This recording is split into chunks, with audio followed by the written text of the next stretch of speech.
Primer libro de Samuel.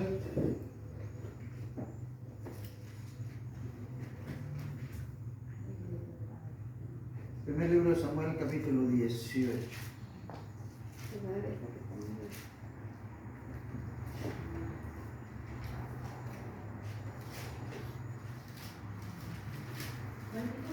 Primera de Samuel 18.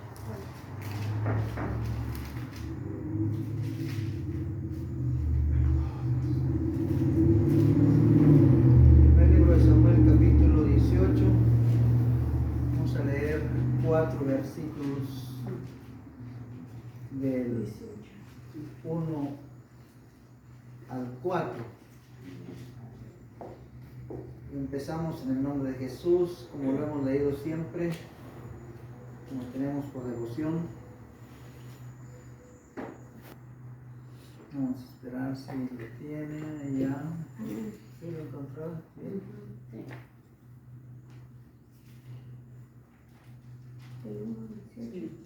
Esperamos a la hermana Bernita. Primera de Samuel 18. Capítulo 18.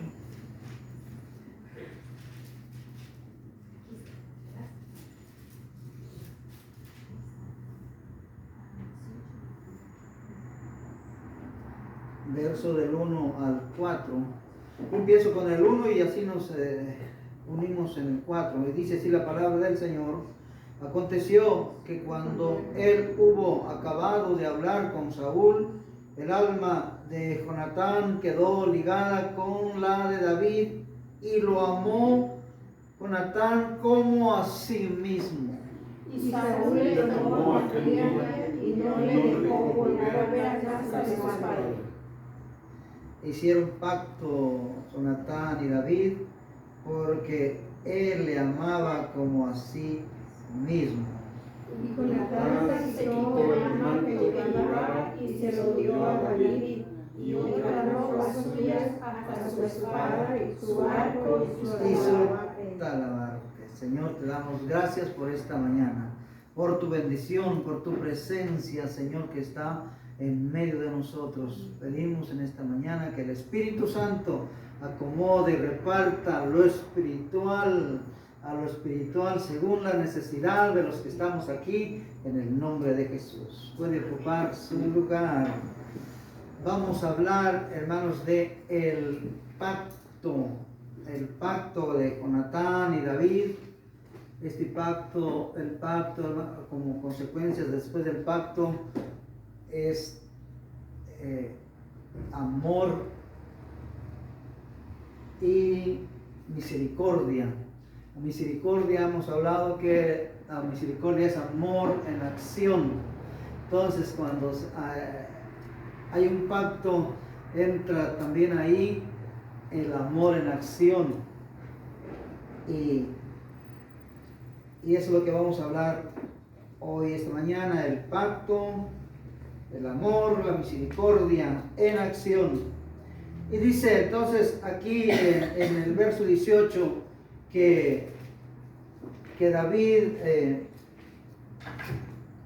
regresó de ganar la batalla. Él ganó la batalla a Goliat. Él salvó a Israel. Y el rey Saúl no pudo enfrentarse con el gigante. Vino David y él se enfrentó al gigante y lo venció. Entonces, el hijo de Saúl, por mirar lo que hizo David, cómo David salvó a toda la nación de Israel. Cuando Jonatán miró que había venido David con el trofeo, porque David regresó con el padre de Jonatán, pero regresó con la evidencia del trofeo. Él traía la cabeza del gigante, porque él le cortó la cabeza y se la trajo como trofeo a Saúl el rey. Y todo eso lo miró el hijo de Saúl, llamado Jonatán o Jonatán, como le dicen en inglés. Entonces, al ver Jonatán que David trajo el trofeo, apreció mucho lo que hizo. Y no soportó tanto el agradecimiento y lo que él sentía por ese muchacho valiente que lo recibió, le dio un abrazo y le dijo estas cosas que leímos. Y lo vamos a ver otra vez, hermano, tenga ahí su Biblia. Dice que aconteció que cuando él hubo acabado de hablar con Saúl, el alma de Jonatán quedó ligada con la de David y lo amó Jonatán como. Esto está tremendo, hermano. El alma de Jonatán quedó ligada con la alma de David y lo amó como a sí mismo. Este es un pacto, hermano, de unidad. Un pacto, hermano, que se une el espíritu, se une el alma y hacen un compromiso. Porque dice que lo amó como a sí mismo. Y aquí vamos, hermano, a darles una recordadita lo que el Señor Jesucristo le enseñó también a los fariseos. El amor al prójimo, que también el amor al prójimo, hablamos en una ocasión que el amor al prójimo es amar al prójimo como a sí mismo. Pero eso está difícil, hermano, está difícil porque es que uno al prójimo uno lo confunde con todos. Pero hablábamos en otra ocasión que el prójimo no son todos. Todos son semejantes y que tenemos que amar al semejante. Pero prójimo es otra cosa. O sea, prójimo es algo especial que se ama como a sí mismo. Y vamos a darle una repasadita para que se les quede, hermano, también en su memoria quién es el prójimo, cómo debo de amar al prójimo, porque aquí estamos mirando un pacto de unidad, un pacto de amistad y que lo ama como a sí mismo. Y vamos a Lucas capítulo 10. Para nada más una nota que le quiero ahí compartir para que veamos cómo se desarrolla la misericordia, cómo se desarrolla el amor en acción. Porque la misericordia es amor en acción. Lucas capítulo 10. Miren, aquí cuando entra la parábola, el intérprete de la ley le pregunta a Jesús, ¿qué debo de hacer para ser salvo? Esa fue la pregunta. He aquí el verso 25, he aquí un intérprete de la ley se levantó y dijo para probarle, maestro, ¿haciendo qué cosa heredaré la vida eterna? El verso 26 dice, y él le dijo, ¿qué está escrito en la ley? ¿Cómo lees? Y aquí contesta, hermano, el intérprete de la ley dice, aquel respondiendo dijo, amarás al Señor con... Padre, me quiero ir muy rápido. Amarás al Señor tu Dios con todo tu corazón y con toda tu alma y con todas tus fuerzas y con toda tu mente y a tu prójimo como a ti mismo. A ti mismo. Ese es un mandamiento. Amar al prójimo como te amas tú. Pero aquí lo que yo quiero compartir otra vez es quién es mi prójimo, para que yo lo pueda amar como me amo yo mismo. Porque toda la enseñanza que tenemos pasada, tradicional, no, pues mi prójimo es el que pasa por ahí, mi prójimo es aquel, mi prójimo es el otro, el semejante, pero no, todos son semejantes, pero prójimo es alguien especial.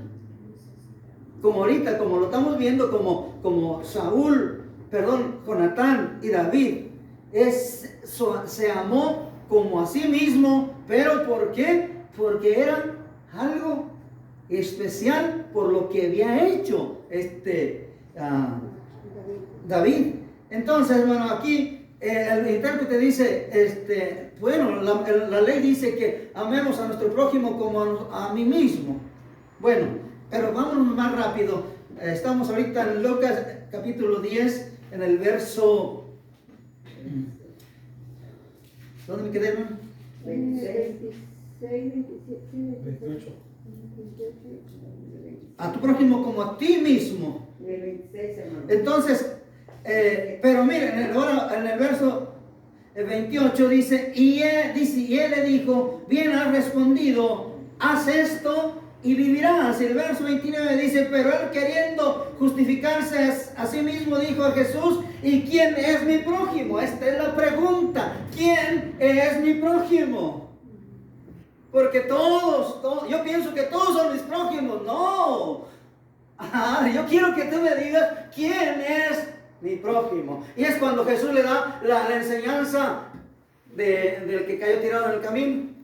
Ahí la enseñanza es, rápidamente dice, mira, intérprete de la ley, para que entiendas quién es tu prójimo. Dice, un hombre salió de Jerusalén para Jericó y en el camino fue asaltado por los ladrones y le despojaron de todo y lo dejaron medio muerto. Dice, y pasó primeramente un sacerdote y se fue de largo. Luego vino un levita, dice, y también se fue de largo. Pero vino un samaritano y ese no se fue de largo.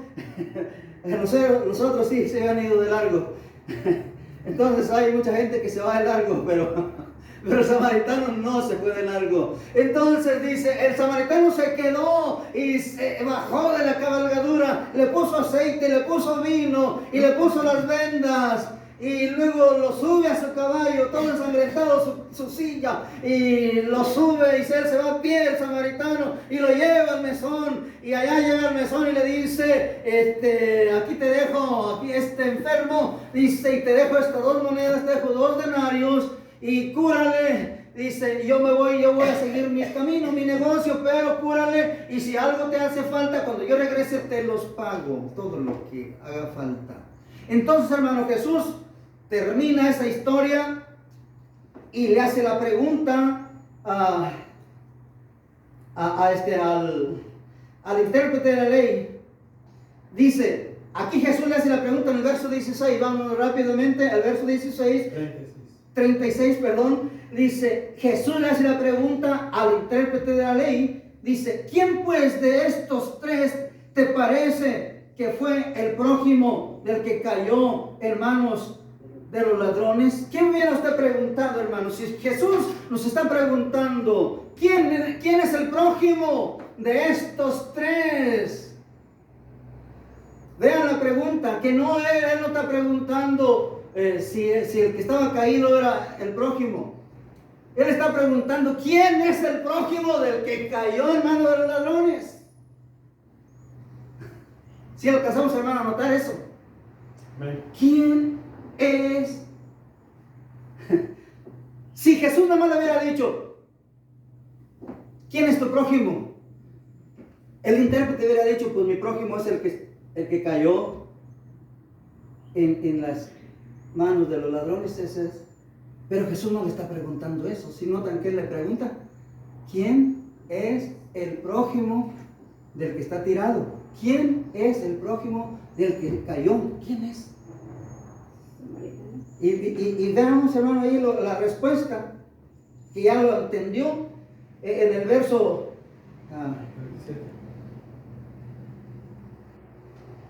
en el 37 dice, él dijo, el que usó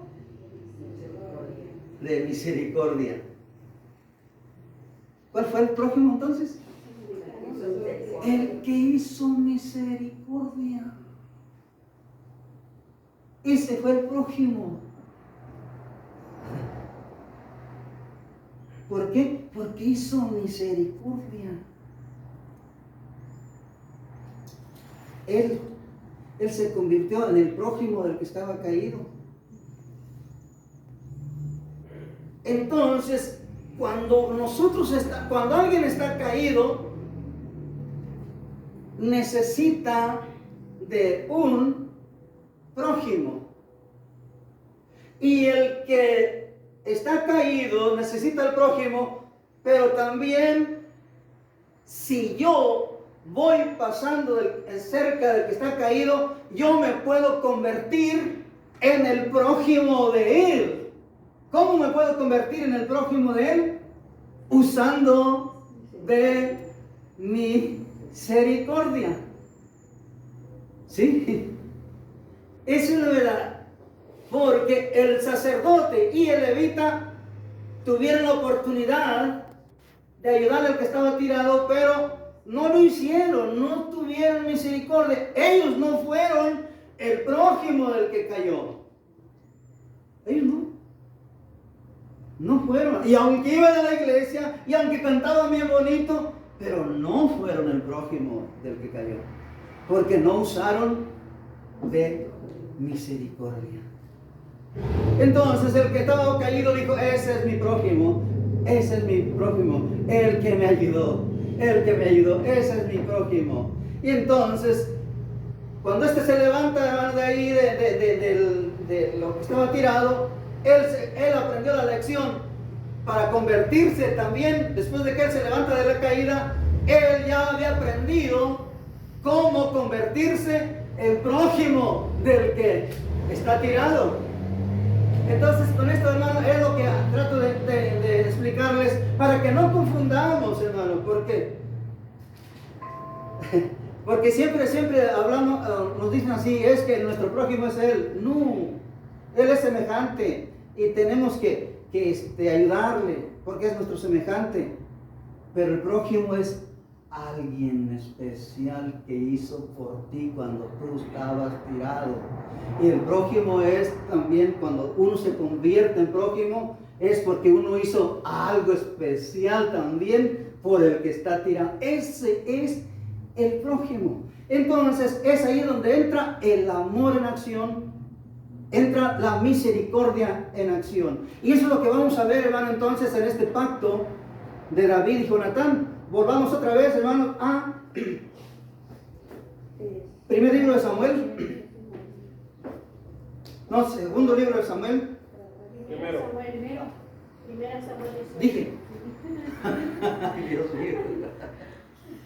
Ok, gracias, hermano. Gracias. Primer libro de Samuel, capítulo 18.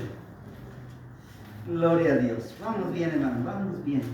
Yo siento, hermano, la presencia de Dios y acá por dentro, hermano, unas corrientes de agua viva, para que el pueblo, hermano, se levante en este tiempo que hemos estado en la incógnita del mundo entero. Ay. Vamos. Entonces volvemos ahí al verso 1 del capítulo 18. Sí, está, ¿lo tienes, hermano? Bueno, volvemos a ver, ya le dimos una pasadita a la misericordia, al amor en acción, el prójimo. Y en el verso 1 dice, aconteció que cuando él hubo acabado de hablar con Saúl, el alma de Jonatán quedó ligada con la de David y lo amó. Ay, Dios mío. Lo amó como a sí mismo. ¿Por qué? Porque lo acababa de levantar el otro, el David, acababa de levantar a su padre Saúl, lo acababa de salvar de la muerte, lo acababa de salvar también la nación, y ahora entró el amor en acción. Amarlo como a sí mismo. Y vamos, hermanos, a seguirle hasta el verso 4. Y verso 2 dice: y Saúl le tomó aquel día y no le dejó volver a casa de su padre. Verso 3 dice: e hicieron ¿qué? Un pacto con Natán y David, porque él le amaba. Ay, Dios. El alma se quedó ligada. Hicieron un compromiso en el pacto. Y si esto, hermano, ocasionara en el matrimonio, porque el matrimonio también es un pacto, hermano, es un pacto de amistad, un pacto de unidad. Pero para que ese matrimonio perdure, tienen que los dos hacerse uno. El alma tiene que quedarse hecha uno, ligada, hermano, el uno para con el otro. Si no, no se puede, hermano, permanecer mucho tiempo. Porque vienen, hermano, las aflicciones, vienen las traiciones y las tragedias de la vida, y las circunstancias y las infidelidades separan aquel compromiso. Pero cuando el alma está ligada a la persona, hermano, no importa que haya una infidelidad, el alma no se despega. Se perdona, ¿por qué? Porque se ama. Eso es quedarse ligada al alma. Por eso es de que yo casi ya no hablo mucho, hermano, del casamiento. Porque les digo, cásense por lo civil. Al cabo, por lo civil, eso los puede descasar otra vez. Meten un divorcio y se pueden divorciar. Pero si se casa usted ante Dios, hace un compromiso, y ahí no se debe echar mentira. Mejor quédense sin casar en la iglesia, mejor cásense por lo civil, pero no le echen mentiras a Dios, porque al cabo no va a aguantar ese pacto. Si su alma no está ligada, no va a aguantar ese pacto para con Dios. Le va a correr a la hora de que vienen las circunstancias. Entonces, aquí miramos, hermano, que el alma quedó ligada por el pacto que hicieron el uno para con el otro. Se amaron el uno para con el otro. Bueno, entonces, ahí caminaron en un pacto. Y después, hermano, el padre de Jonatán se hizo muy enemigo de David. Ustedes han visto la historia. Cómo Saúl quiso matar muchas veces a David.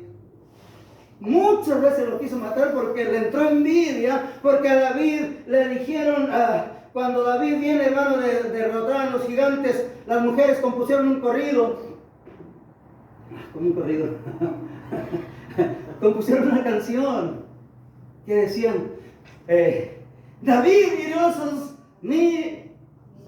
Saúl hirió, no, David, ¿cómo dice?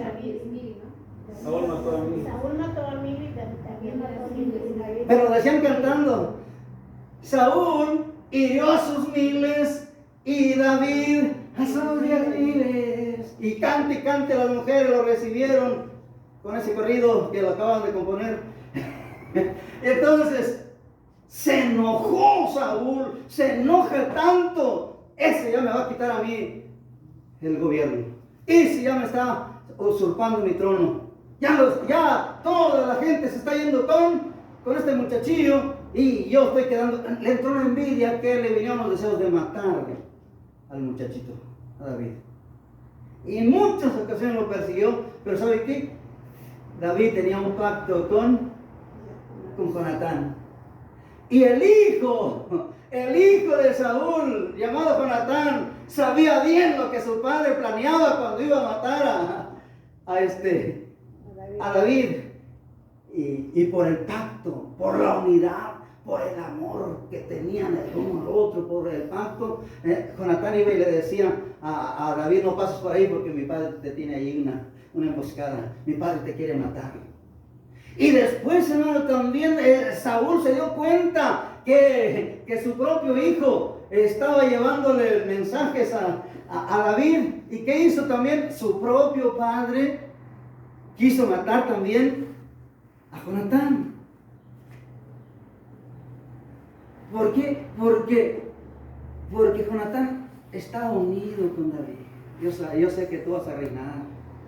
Y yo voy a reinar también contigo. Después tú vas a llegar al gobierno y yo voy a ser también tu segundo. Tenía planes de continuar Jonatán con David. Y no importaba los peligros de muerte, pero lo defendía. ¿Por qué lo defendía? Porque había un pacto de amor, un pacto de unidad. El alma se habían quedado ligadas y no importaba las circunstancias, no importaba las traiciones, la muerte, nada. No importaba también que se echara la enemistad de su propio padre, pero él era fiel a ese pacto de unidad, el amor en acción. Entonces, la historia continúa y vamos a ver otro versículo donde ya se va desarrollando la misericordia. En segundo libro de Samuel, capítulo 4. Segundo libro de Samuel, capítulo 4.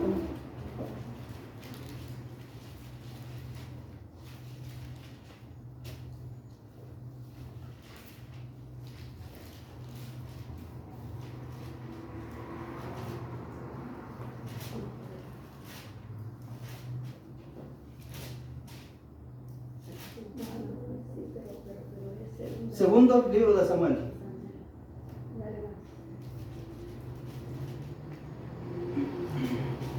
Capítulo 4.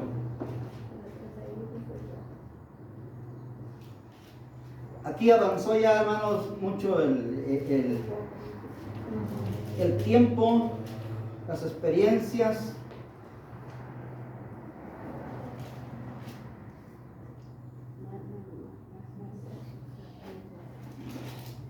Gloria a Dios. Entonces vamos, hermano, en el verso 4, segundo libro de Samuel, capítulo 4, el verso 4 dice: y Jonatán, hijo de Saúl, tenía un hijo lisiado de los pies. Tenía 5 años de edad cuando llegó de Jezreel la noticia de la muerte de Saúl y de Jonatán. Y su nodriza le tomó y huyó. Y mientras iba huyendo, apresuradamente se le cayó el niño y quedó cojo. Su nombre era Mefiboset. La palabra, el nombre Mefiboset quiere decir luchador, el que lucha. Entonces, aquí hay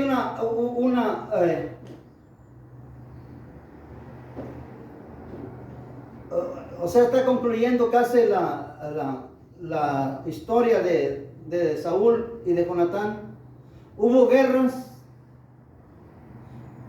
y en esa guerra que tuvieron, murió Saúl y murió Jonatán. Y Jonatán, dice aquí que Jonatán tenía un niño de 5 años, chiquitito, de 5 años. Y este niño de 5 años cayó en una desgracia de su vida. A los 5 años quedó lisiado, quebrado de los pies, lisiado, sin caminar. ¿Por qué? Porque cuando muere su padre Jonatán y cuando muere su abuelo Saúl, vinieron los enemigos, y entonces la que lo cuidaba, la criada o la sirvienta o como se le nombre, ella por defender al niño corrió con él de 5 años, corrió con él, pero por ir corriendo en el camino dice ahí que se le cayó y se le quebró, se le lastimó su espina dorsal, y el niño quedó lisiado a la edad de 5 años. Y había una ciudad llamada Lodebar, que esa ciudad es para los inválidos, para los que no producen, para los que están en mucha decadencia. Allá lo llevaron a este niño.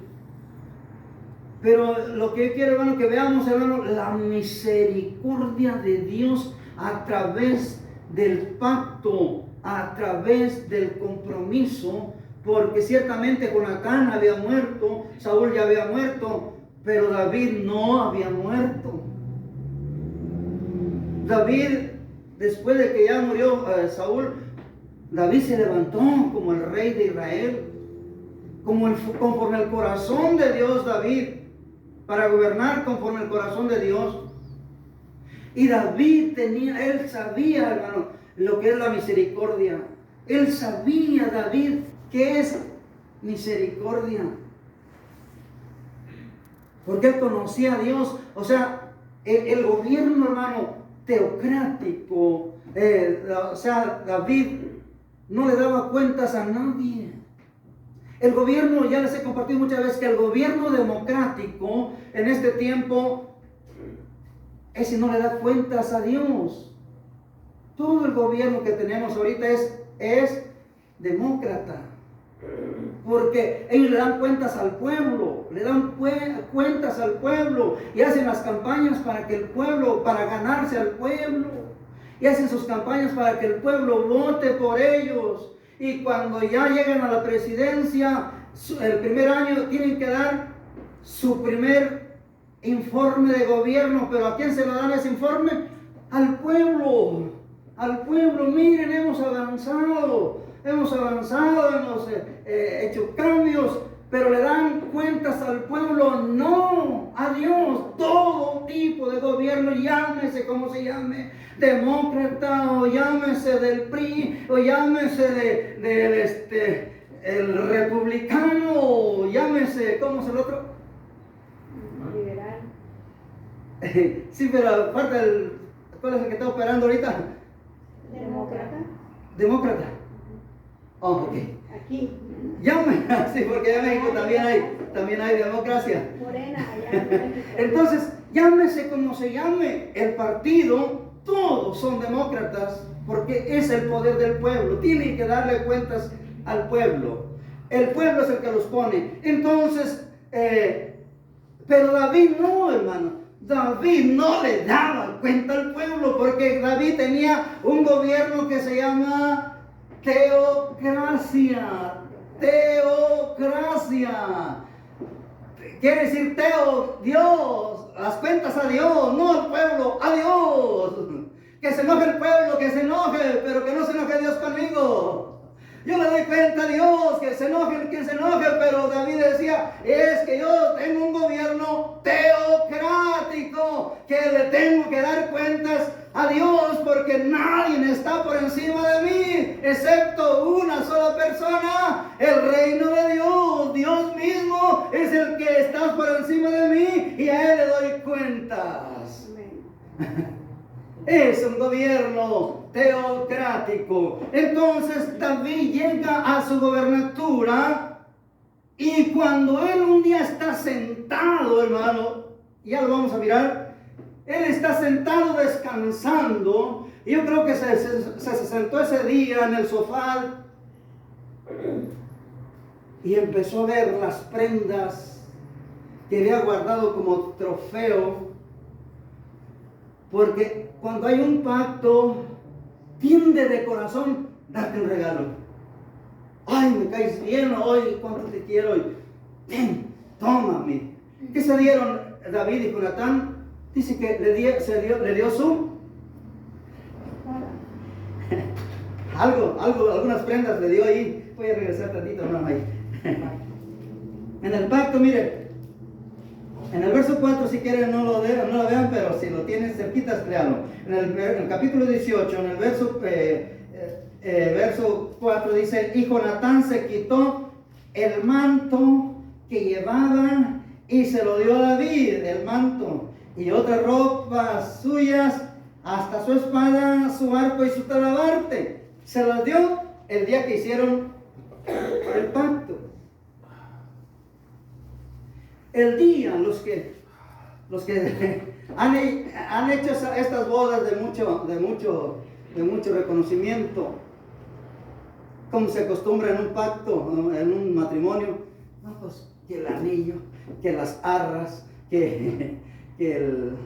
todas esas cositas, el lazo que llevan acompañando la ceremonia, que tiene un significado. Entonces, esas van acompañadas en el pacto. Y aquí también David, hermano, y Saúl, cuando hacen ese compromiso, David se quita su manto y le da su espada y le da varias cositas. Entonces, Jonatán a David, entonces David las guardó como un recuerdo de aquel día que habían quedado ligados. Cuando pasa el tiempo, ya mucho tiempo después que David ya está en su pleno apogeo de sus victorias, él está sentado.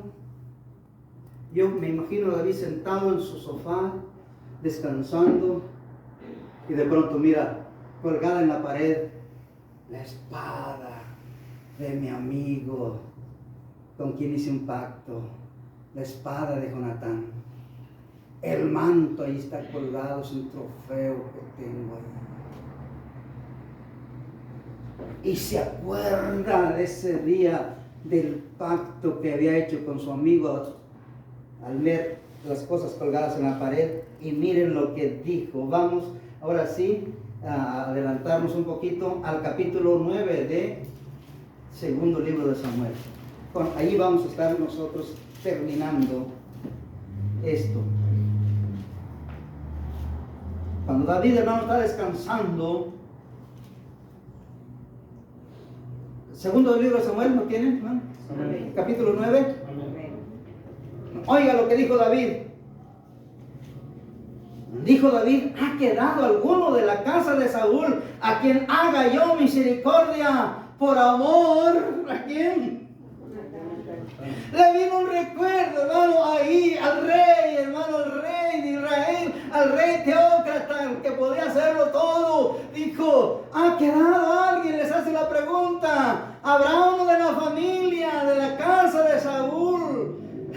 ¿Habrá alguien que haya quedado de toda esa descendencia que yo haga misericordia? Porque yo tengo amor, hicimos un compromiso con Jonatán, un compromiso de amor, y yo hoy quiero echarlo a andar ese amor, ponerlo en acción. Hoy quiero hacer misericordia, pero pregunto, ¿se la quiero hacer una misericordia? ¿A quién? ¿A mi semejante? No. A su prójimo, a quien lo había, hermano, defendido. Ese era su prójimo, su alma, lo amaba como a sí mismo. Y hace la pregunta, ¿habrá quedado alguien? Porque ella ya se murió Jonatán, se murió Saúl, pero alguien que haya quedado de la descendencia de ellos, porque yo quiero hacerle misericordia. ¿Qué pasó? Viene, hermano, ahí lo que sigue en el verso 2, dice, había un siervo de la casa de Saúl que se llamaba Siba, al cual el rey le dijo, ¿eres tú Siba? Y él respondió, tu siervo. Verso 3, el rey le dijo, no ha quedado nadie de la casa de Saúl a quien haga yo misericordia de Dios. Ay, Dios mío, la misericordia es el amor en acción. Y dice que Siba respondió al rey, aún ha quedado un hijo de Jonatán lisiado de los pies. Aquel siervo sabía que estaba un muchachillo abandonado en Lodebar, Lodebar es como el campamento de los leprosos, donde ya están todos los discapacitados. Allá estaba, dijo, allá está un muchachillo, es hijo de tu amigo, pero está en Lodebar, en la tierra de los desechados. Entonces, y le dice, y está lisiado de los pies. Pues desde niño, ya lo vimos, desde niño había quedado lisiado, la desgracia en toda su vida. En el 4 dice, entonces el rey le preguntó, ¿dónde está? Y Siba respondió al rey, he aquí, está en casa de Maquir, hijo de Amiel, en Lodebar. 5. Entonces envió el rey David y le trajo de la casa de Maquir, hijo de Amiel, de Lodebar. Verso 6 dice, y vino Mefiboset, hijo de Jonatán, hijo de Saúl, a David, y se postró sobre su rostro, e hizo reverencia, y dijo David, Mefiboset. Y él respondió, he aquí tu siervo. Oh, hermano, qué escena tan... Padre de la gloria. 7. Y le dijo David, no tengas temor, porque yo a la verdad haré contigo misericordia por amor a Jonatán tu padre, y te devolveré todas las tierras de Saúl tu padre, y tú comerás siempre en mi mesa. David tenía ganas de hacer misericordia. Yo les comparto, hermano, este tiempo.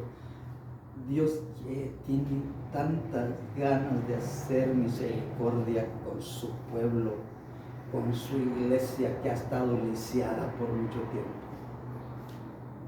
Una iglesia que no produce. Una iglesia en el anonimato. Porque los poderosos la han marginado, porque la iglesia no se ha levantado con poder. No somos, hermanos, no somos tierra deseable, porque la misma opinión, tantas opiniones, hermano, que yo escucho,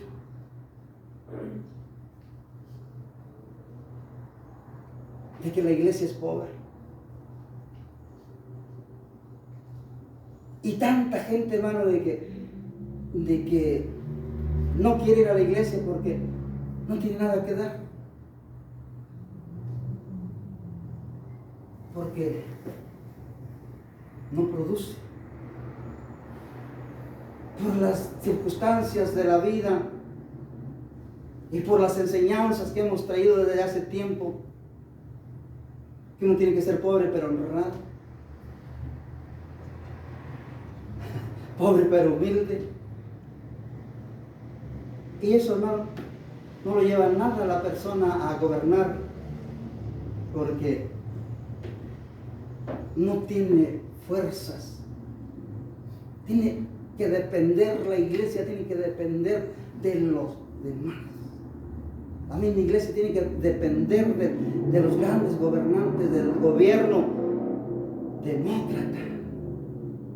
Y no puede la iglesia depender del que hizo los cielos y la tierra, porque tiene que depender de los demócratas, que le den ayuda, el gobierno que tiene, que les dé ayuda. Entonces, pero aquí estamos mirando algo, lo que está haciendo David con el muchacho lisiado. ¿Qué dijo David? Vayan y tráigamelo, porque yo tengo ganas de hacer misericordia por amor, que yo tengo un compromiso con Jonatán, su padre. Tráigamelo. No, pero está lisiado. Tú tráigamelo, porque yo tengo ganas de hacer misericordia por amor, porque Dios es amor y la misericordia es amor en acción. Yo tengo el deseo de echar a andar el amor para con mi pueblo lisiado. Oh, Padre de la gloria. Y entonces el muchacho se lo trae, el muchacho se sorprende. ¿Y que le dijo David? El verso 7 dice, y le dijo David, no tengas temor, no tengas miedo, porque yo a la verdad haré contigo misericordia por amor a Jonatán tu padre, y te devolveré, ¿qué? Todo lo que la oruga se ha comido, te devolveré lo que el diablo te ha robado, te devolveré lo que la langosta se comió, es tuyo, y yo te lo voy a regresar, porque yo soy el rey teócrata, y puedo regresarte todo lo que te quitaron. Aleluya. Y te lo voy a comprobar. Y sigue diciendo. Entonces, ¿qué le pasa, hermano? Sigue diciendo y dice, y te volveré las tierras que eran de Saúl tu padre, y tú comerás siempre a mi mesa. Comer en la mesa del rey, todo lisiado. Verso 8, y él inclinándose dijo, ¿quién es tu siervo para que mires a un perro muerto como yo? Miren el estado de ánimo. Un perro muerto. Entonces el rey llamó a Siba, siervo de Saúl, verso 9, y le dijo, todo lo que fue de Saúl y de toda tu casa, yo lo he dado al hijo de tu Señor. Verso 10 dice, tú pues labrarás las tierras, tú con tus hijos y tus siervos, y almacenarás los frutos para que el hijo de tu Señor tenga pan para comer. Pero Mefiboset y el hijo de tu Señor comerá siempre a mi mesa. Y tenía Siba 15 hijos y 20 siervos. Ahí termina, hermano, esta mañana. Miramos, hermano, una iglesia lisiada, pero levantándose por misericordia. No porque no lo merezcamos, sino por el pacto, hermanos. Por eso, hermano, en la Santa Cena yo se los he compartido muchas veces. En la Santa Cena es como un casamiento también con Jesús. No es una ceremonia, es un casamiento. Unirse, hermano, con Jesús, porque Él es el que les ofrece la copa. ¿Quieren hacer un pacto conmigo? ¿Quieren hacer? Esta copa es la sangre del nuevo pacto. Un pacto, cuando Dios hace un pacto, nunca, hermano, su pacto es eterno, perpetuo y para siempre, pase lo que pase. Por eso les he dicho muchas ocasiones que, hermanos, no tenemos que confundir la paternidad con la salvación. La salvación es una cosa, la paternidad es otra cosa. La salvación se puede perder, usted se puede perder la vida de vivir aquí como se debe de vivir. Pero cuando la persona entra a hijo de Dios, entra en el pacto para con Dios. Y Dios no le va a decir, cuando usted se entrega a Dios y hace el pacto con el Señor Jesús,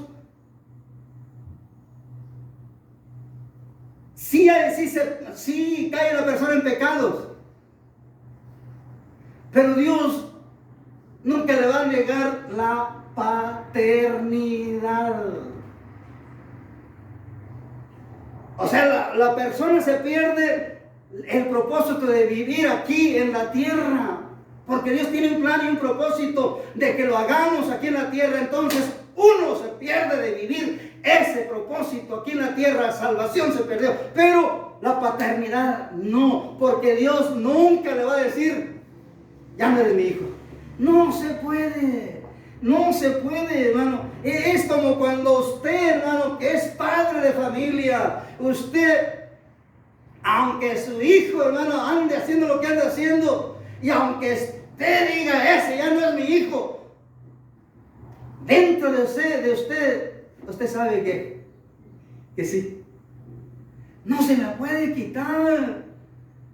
no le puede quitar la paternidad a su hijo, porque él es hijo natural.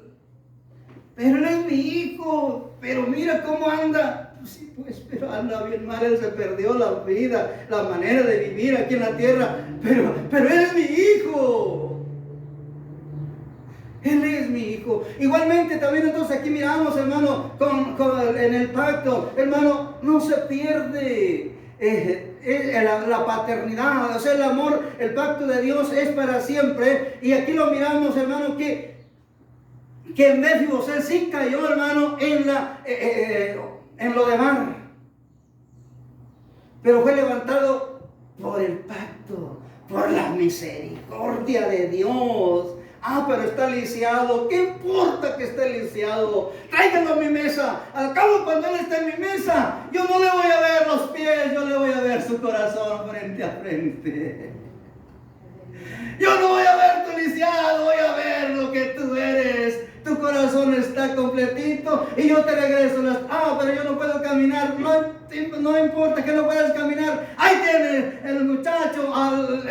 Voy a poner a este Siba. Siba tiene 15 hijos y todos los 15 hijos de Siba te van a servir a ti, porque tú tienes muchas tierras, todas las tierras que eran de tu padre se te son devueltas. Ahora tienes muchos criados y ahora Mefibosé está levantado y está sentado a la mesa con el rey cara a cara. Y eso es lo que Dios quiere también en este tiempo, hermano, que dejemos lo lisiado y nos pongamos frente a frente, cara a cara con Dios, porque Él tiene misericordia. Y si hemos pecado, abogado tenemos para con el Padre, a Jesucristo el justo. Aleluya. Oh, gloria a Dios. Vamos a poner